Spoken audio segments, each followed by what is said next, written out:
வருங்காலத்திற்கு வரவேற்கிறோம்.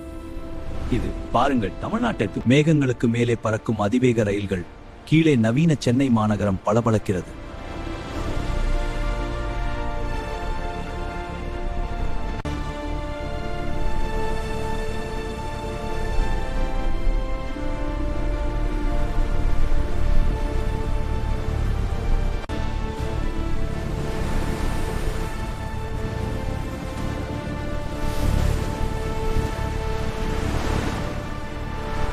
இங்கே பாருங்கள், இதுதான் 226 போக்குவரத்து.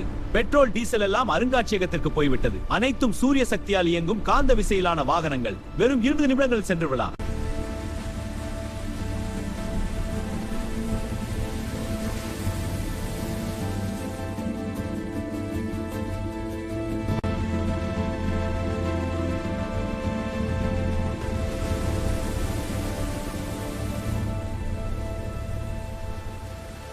விவசாயம் இன்று ஒரு ஹைடெக் தொழில். சேற்றில் கால் வைக்காமலேயே ஒரு பட்டனை தட்டி பயிர்களுக்கு தேவையான சத்துக்களை வழங்குகிறார்கள் நம் விவசாயிகள். வணக்கம் மாணவர்களே, இன்று நாம் திருக்குறளின் முதல் அதிகாரத்தை படிக்கலாம். அகரம் எழுத்தெழ உலகில் இறைவன் முதலாவது. மிக அருமை. அடுத்த குறளை பார்க்கலாம். தொழில்நுட்பம் வளர்ந்தாலும் நம் தமிழ் மொழி மாறவில்லை. உலகெங்கும் தமிழ் ஒரு முக்கியமான மொழியாக பேசப்படுகிறது. ஒவ்வொரு தமிழன் வீட்டிலும் ஒரு AI உதவியாளர் இருக்கிறார். அவர் பெயர் வள்ளுவன் அல்லது உவை. ஒவ்வொரு கட்டிடத்தின் மேலேயும் காடுகள் வளர்க்கப்பட்டுள்ளன. நீர்நிலைகள் உள்ளன. கடலுக்கு அடியில் சில நகரங்கள் கட்டப்பட்டுள்ளன.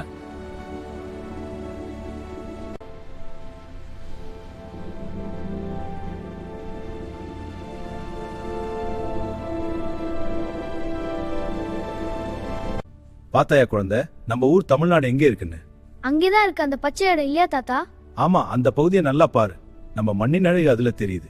நான் பெரியனாதும் போகணும். மாற்றங்கள் பல வந்தாலும் மாறாத ஒன்று நம் அன்பு. 100 ஆண்டுகளுக்கு பிறகும் தமிழ்நாடு பெருமையுடன் நிமிர்ந்து நிற்கிறது. நீங்களும் இந்த எதிர்காலத்திற்கு தயார்தானே? மாற்றங்கள் பல வந்தாலும் மாறாத ஒன்று நம் அன்பு. 100 ஆண்டுகளுக்கு பிறகும் தமிழ்நாடு பெருமையுடன் நிமிர்ந்து நிற்கிறது. நீங்களும் இந்த எதிர்காலத்திற்கு தயார்தானே?